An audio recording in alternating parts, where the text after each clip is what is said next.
you know, so everything's cool. MrBeast, still love you, bro. Keep killing it. Your followers pale in comparison to MrBeast. I mean, he's got like 50 million. You got a couple million. Your followers pale in comparison to MrBeast. 12 seconds later. Everything's cool. MrBeast, still love you, bro. Bruh, bruh, bruh, bruh, bruh, bruh. This is Jake the Viking, OG member of the MrBeast crew. Someone who used to be well respected and was known for spreading positivity and helping people in need. But in the past few months, Jake the Viking managed to obliterate his public image completely, to the point of him losing the respect of his former fans and friends. However, it is an utter misconception that the collapse of Jake the Viking's reputation happened within just a few weeks. In reality, Jake has a massive history of lying, manipulating his audience, and victimizing himself, which I will uncover in this video. This video is going to show you why the king of contradicting himself, Jake the Viking, fell off. But before we get into it, I just want to quickly mention that YouTube Studio tells me that most of my viewers aren't actually subbed to the channel. So if you enjoy my content, then please subscribe, because I'm trying to hit 800 subs this month. I appreciate any support massively. Anyway, back to the video. Alright, so Jake the Viking was a former football player who first entered the public spotlight in June of 2018 when he appeared in the MrBeast video Do Water Repellent Shoes Actually Work?, in which he helped MrBeast with the physical part of the video. And that's exactly the reason Jake started featuring in the MrBeast videos at the time. Because the content in 2018 and 2019 focused heavily on physical challenges. Like MrBeast uploaded content slicing things apart or destroying different stuff, or challenges like 24 hours in the desert, 24 hours on top of a mountain, last to fall. So obviously it was a no-brainer that Jake fit into these physical videos perfectly. Now, during his time at MrBeast, Jake occasionally uploaded videos on his personal channel as well, and he streamed over on Twitch, but overall he was mainly focusing on helping with the MrBeast videos. As little was known about his private life at the time, other than the fact that he was 26 and apparently still lived with his parents, which is kind of odd. It really makes me wonder where this guy would have ended up had he never met MrBeast. Now, for the longest time it was unknown how Jake the Viking started working for MrBeast. However, in a podcast appearance long after he was let go, he explained he actually joined because his brother-in-law happened to be MrBeast's manager, and he had recommended that Jake be added to the crew. Now, don't worry, we'll talk about his brother-in-law later, but the important thing right now is that Jake actually contradicts himself, which is why I call Jake the king of contradictions, because he always changes his story and opinions based on whoever he's talking to. This guy never sticks with his stance. Take this clip for example. He was like, do you want to be on this YouTube channel? And I never even heard of it, because this was only when he was at like 2 million. So this was 2018. And she was like, yeah, well, you're hired. Do you want to go meet him? So I didn't even know who he was. And then until I was working for him. Mr. freaking Beast, subscribe to me on YouTube. Shout out to you, man. You're phenomenal. I love your videos. So in recent interviews he claimed he didn't even know who MrBeast was until he got hired. Yet in Jake's second most popular video, which he recorded 2 months before he was hired at MrBeast, he's saying, oh, he's a massive fan, he loves his videos. Like, do you see where I'm going with this? This guy contradicts himself everywhere he goes. For instance, during this time it was unclear how much time Jake actually put into producing these videos with MrBeast. And apparently it's still unclear now. Because again, he put out contradicting statements regarding his work time. And we were working, I think it was like 9 to 6. So typical, 9 to 5, but we just did 9 to 6. We had an hour lunch. It wasn't a 9 to 5. It was like literally almost a 24/7. I was working, I think, 100-hour weeks.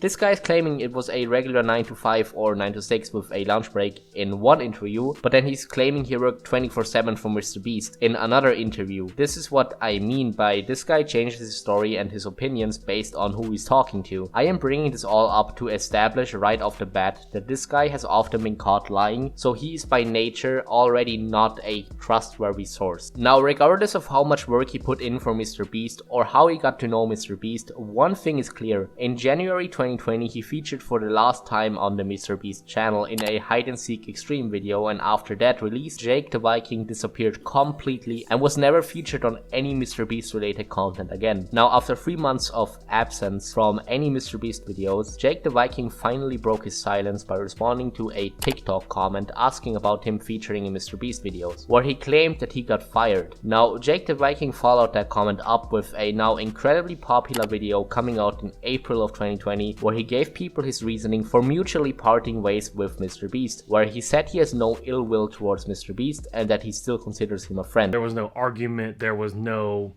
bashing. There was none of that.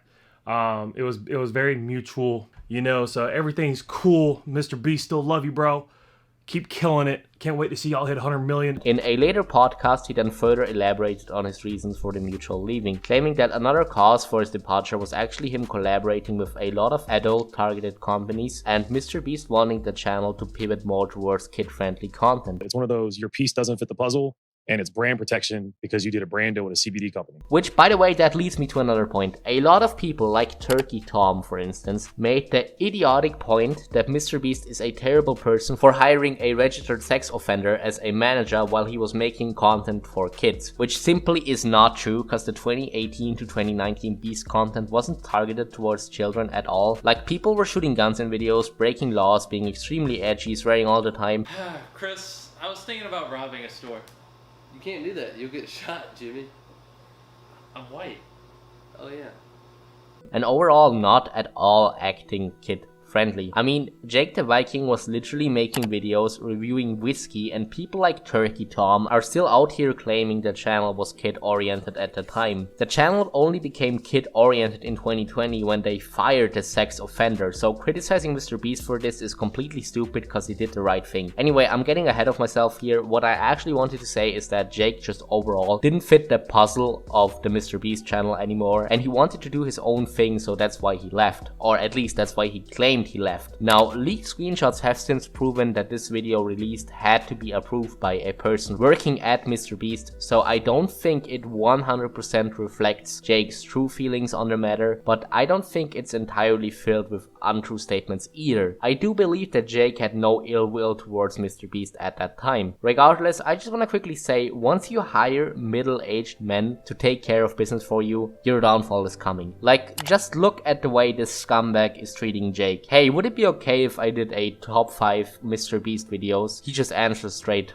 no. Like, what an asshole. You can be sure that I'll never hire an opportunist like this guy if my channel ever gets big. Cause hiring old traditional media people to come and manage you is literally the end of every YouTuber's integrity. Anyway, so Jake the Viking finally started producing content on his own with no MrBeast affiliation. And at first it was definitely going well since Jake uploaded creative and original content, and during that time most people were stuck at home watching YouTube videos and Twitch streams. So Jake definitely had that advantage on his side. Now, Jake was considered a somewhat thriving influencer in his own right at the time, with SunnyB2 even claiming in a video about former MrBeast members that Jake was the most successful out of all of them. However, there was something everyone noticed. Videos where he talked about MrBeast, which he only did a handful of times on his main channel to be fair, or videos which were similar to MrBeast's style, were the only ones that consistently gained a lot of views. Cause all of the videos I'm showing you right here, they are all very clearly MrBeast-esque. However, Jake also wanted to upload videos in his own style, and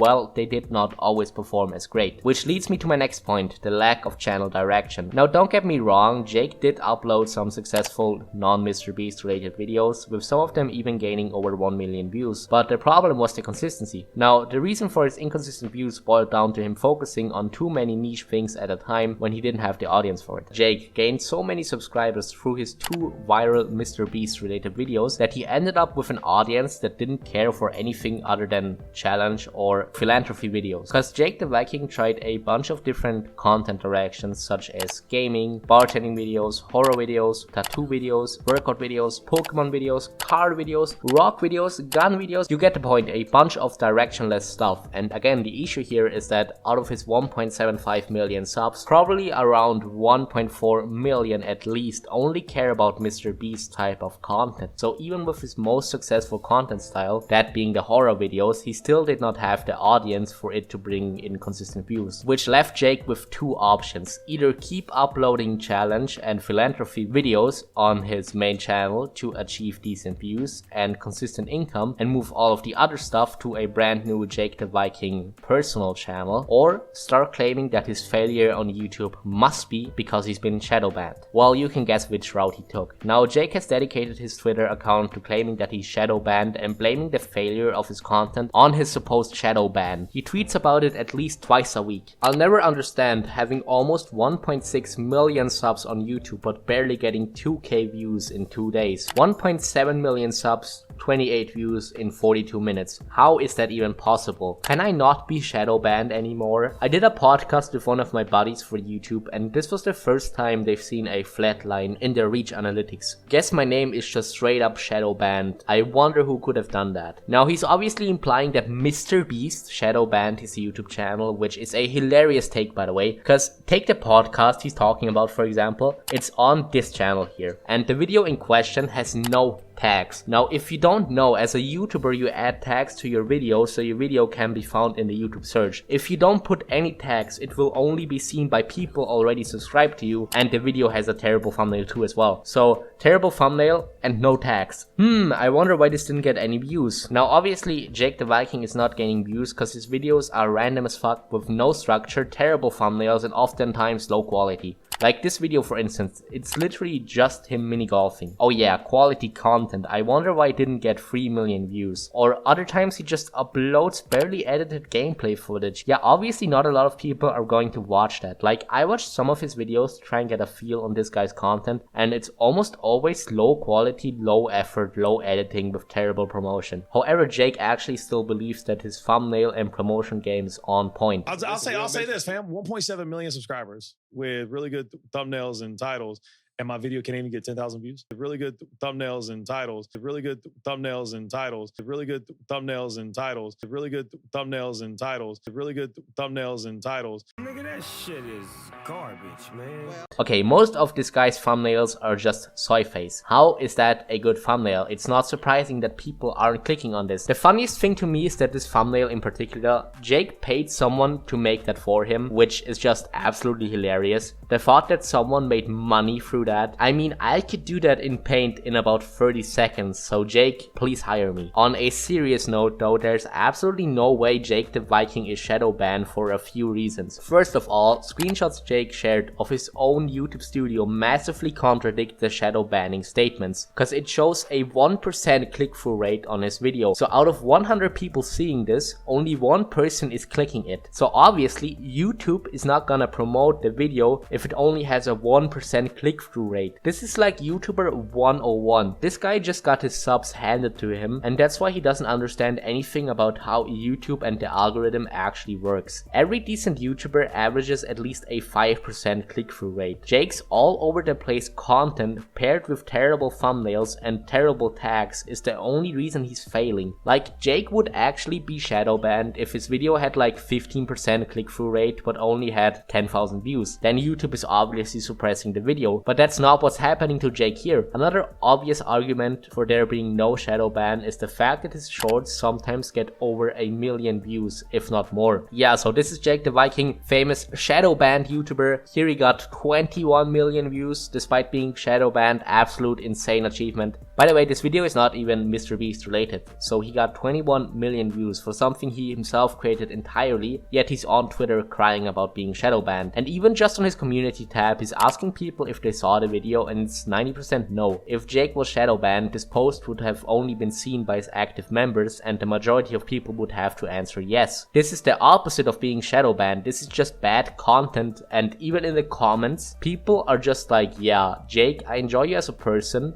but I'm just not interested in ghost hunting or Pokemon videos, which is incredibly fair by the way. But Jake, despite seeing a bunch of people commenting that he's just posting unappealing content to them, he still somehow reaches the conclusion that he's shadow banned. Like, there's just so much wrong with Jake's channel. First of all, he puts MrBeast in all of his tags of every video, even though they have nothing to do with MrBeast, which probably decreases his watch time and click-through rate massively by itself. He then makes all of these side channels dedicated to one specific thing, and then after they don't immediately blow up, he abandons them completely and acts like they don't exist. He streams frequently on Twitch, and I used to watch this guy's streams, and I can personally say that they have zero entertainment value, because all of his streams are just him talking with his friends normally, while they're streaming some random game no one ever heard of, or they're streaming a trending game, which they're obviously just doing because it's trending. And regardless of what they're doing, they're barely interacting with chat. Like, you can't just only play a game with your friends and talk casually casually while barely acknowledging the chat and then expect your stream to be successful. And also the trend hopping, oh Pokemon is popular, I'll do Pokemon now, Among Us is exploding, I'm playing Among Us now, influencer boxing is popping off, guess I'm gonna go jump into the ring. Like, it's just so obvious that he's willing to do anything for views because he hops on any trend there is. Now the main issue here is I think that Jake blew up so early due to the Why I Left video that he didn't actually learn a lot about growing as a YouTuber. So when he sees his channel failing, he tries to get help from other people. These people being so-called YouTube experts. You know who I'm talking about, the kind of people that are in every YouTuber's DMs telling them,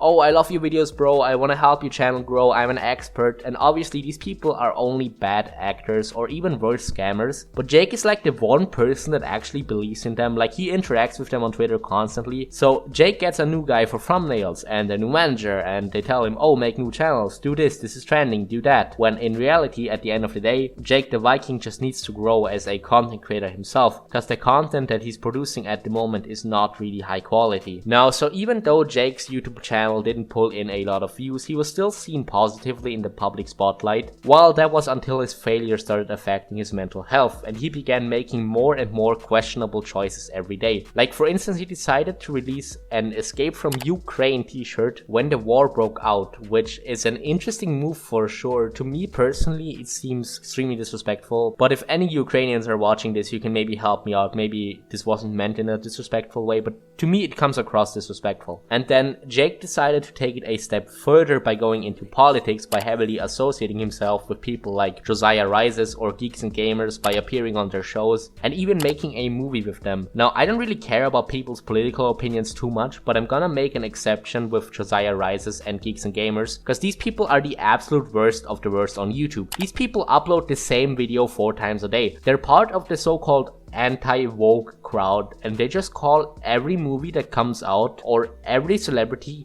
woke. Go woke, go broke. They're essentially clones of the coloring, which is absolutely awful. If you watch these channels, I automatically lose a lot of respect for you because these channels release complete brain rot, repetitive, unoriginal content that's just being watched by people that want their own opinion spoon-fed to them. So I don't respect them at all. Now, I do believe that Jake shifted to associating himself with controversial people because his personal life was struck by tragedy in 2023. He not only got swatted on Kick, but his fiance left him out of the blue 1 week before their marriage, which is like, okay, that's gotta hurt. And he produced a bunch of cringe tweets, by the way. I miss you so much. The amount of nights I've sat here and said out loud to no one, I miss you, just keeps climbing. This sucks.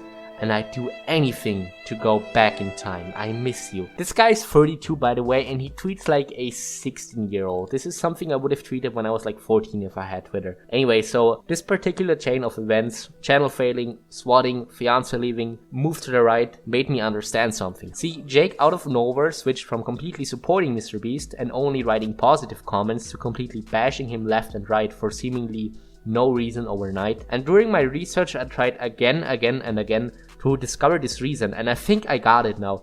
I do actually think that Jake was going through really tough times and he tried to reach out to MrBeast, but MrBeast never acknowledged him. Whether that's because he didn't see the messages since he's probably the busiest person on the planet, or because he purposely ignored it, I don't know. But what I do know is that this is probably why Jake started actually disliking MrBeast. Because Jake had all these problems, but anytime he reached out to MrBeast, he just got ignored. The last public interaction these two had was in 2021. I mean, Jake only had positive interactions with MrBeast for quite some time, like in all these tweets I'm showing you right now, but sometime in 2023 he decided to switch up completely. Now, he featured on this interview with Fox News talking about MrBeast, which, by the way, this guy wants to separate himself from MrBeast, but any opportunity he has to speak about MrBeast to a larger audience, he just takes immediately. Again, another contradiction. Stop contradicting yourself with every move. Now, in this video, he did have some positives to say about MrBeast, which leads me back to the point of him changing his opinion based on whoever he's talking to, because in 2023, Jake already spoke negatively about MrBeast. He shared a screenshot that he wasn't subscribed to the channel anymore. He then tweeted that he could say so much about MrBeast, but he chose peace, which, looking back on that, he obviously didn't choose peace.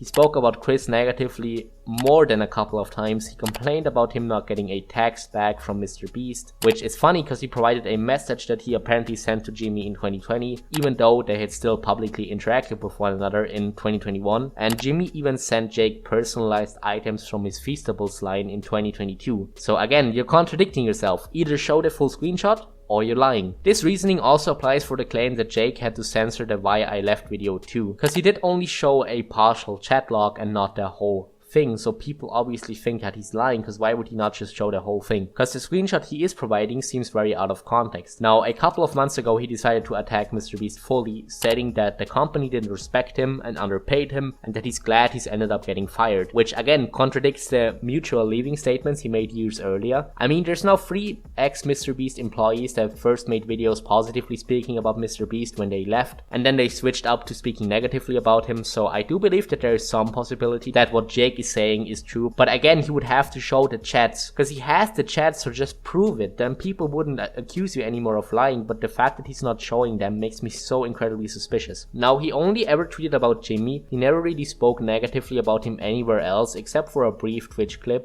MrBeast nice off camera. I assume you guys just always wondered, so thought I would ask. P Green, I'll be real with you, I ain't answering that on stream. But on Twitter, Jake just went on and on and on, making one negative comment after another, and one I really can't stand is the fake argument. Because he publicly stated that they never faked a video during his time at the company, which I think is a lie, because in this video where they have to keep their hands on the house to win it, Garrett definitely took off his hand. Here's a potato to throw at someone. Jake did that on purpose. Jake did that on purpose. But MrBeast cut it out so they could pretend like the challenge is still going and Jake was in that video, so I don't believe him in the slightest. But even if I believed him, he is contradicting himself again, because he now agrees with a lot of MrBeast is faking XYZ stories, despite previously stating, oh, we never faked the video. Like, that is top tier grifting. Jake is known for that. Jake always tries to latch onto someone by complimenting them, and once they ignore him, Jake switches up completely. Here he did it with KSI, for example. Now, regardless of what you think of Jake, nobody can deny this. Whatever he's criticizing MrBeast for, he also did. I say that because most of his criticism, apart from Chris obviously having been outed as a pedophile, which is like, oh, who didn't see this coming? Like, if you ever watched through Chris's old, now deleted channel, you would have definitely arrived at that conclusion as well. Now, apart from Chris, the main accusation is that MrBeast's former manager was a registered sex offender. Now, we're not talking about his current manager, that being CeeLo, I think, but about his old manager from 2018 to 2019, a guy named Jefferson Charles. Now, when that guy featured in MrBeast videos during this time, he either wore a mask and used the alias Zorro, or he went by the nickname Delaware because he was from Delaware. Now, Delaware was Jake the Viking's brother-in-law and actually ended up being the one who hired Jake. So in a sense, Jake the Viking has to thank Delaware for his whole career, because becoming a MrBeast squad member is basically the greatest thing that can happen to someone trying to start out as a YouTuber. Now, in case you missed it, Delaware has since been outed by Kris Tyson as a convicted child rapist. This guy raped an 11-year-old girl when he was 16. And before anyone here tries to say, well, he's in his 30s now, that was a long time ago. Dude, think back to when you were 16. I was making videos on this channel when I was 16, and never in a million years would I have even considered getting sexual with an 11-year-old. So obviously that guy is a massive pedophile. Now, I am not gonna go down the a registered sex offender should never work at a child-centered company route, because again, like I said before in the video, people like Turkey Tom who try and make that argument have absolutely no idea what they're talking about. And maybe there is a conversation to be held about sex offenders re-entering society when the crime happened 15 to 30 years before and the person has since changed for the better. And to be fair, Delaware did not want to feature in these public videos accessible for children. But here's the reason why Delaware should have never been hired, and everyone that was compliant in that move is a scumbag. Delaware has been charged for raping an 11-year-old girl when he was 16, and he pled guilty. Yet now he's saying he was falsely accused. He does not even admit to the crime. That just shows that there is zero accountability from this Delaware person. Now, Jake went on this tirade that Chris was a pedophile and Jimmy knew all of this. Yet when it comes to Delaware, and even Chris to an extent, Jake also knew everything that went down. So Jake is just as guilty as everyone else, which is why at the end of the day, Jake the Viking is a massive hypocrite. Jake is out here saying, I firmly believe he did nothing wrong. Dude, he pled guilty to raping an 11 11-year-old. No innocent person would ever plead guilty to such an insane charge. He obviously did it. I believe he did nothing wrong because of how easy it is for a girl to cry wolf. Seen it dozens of times in the sports world. Jake, maybe this is why you can't get a girlfriend. This guy raped an 11-year-old and you're saying he did nothing wrong. In fact, Jake the Viking still employs this guy as a manager. He was the cameraman in the mini golfing video I talked about earlier. Do you think 16-year-olds should fuck 11-year-olds? What's crazy is the accusation isn't even for fucking, but that answer is still no. Now I will give Jake some credit here. The accusation is actually not for fucking, it's for raping. I'm so glad that Jake cleared that up for everyone. I mean, the funniest thing about this whole situation is that when the Kyle Rittenhouse thing went down, Jake's position was firmly that Kyle Rittenhouse was innocent because the court of law ruled in his favor and the court has absolute authority. Yet, now years later, when it was found out that the court ruled that his brother-in-law raped an 11-year-old, suddenly the court of law is meaningless and corrupt and you don't believe in this verdict. Yeah, right. Jake definitely owed his brother-in-law one for getting him started at MrBeast, but defending him to this extreme and even employing him as a manager seems like an absolute scumbag move. And again, Jake's not only contradicting himself, but he's also coming off as a massive hypocrite. So all of this leads to the question, is it too late for Jake the Viking? What can he do to save himself? Now, I think Jake the Viking needs to disassociate himself completely from anything MrBeast related immediately, as well as his brother-in-law. Kind of like he tried to do in 2020 when he left. No interacting with MrBeast, cut off your brother-in-law, make one video setting the record straight, and then just grind on YouTube. Like, Jake should make videos he's actually proud of, instead of listening to some YouTube nerds and whining about being quote-unquote shadow banned all day. Fix your channel by putting in work or channels, depends on if you want to revive any of these side channels, and please stop contradicting yourself about every single thing you're arguing about.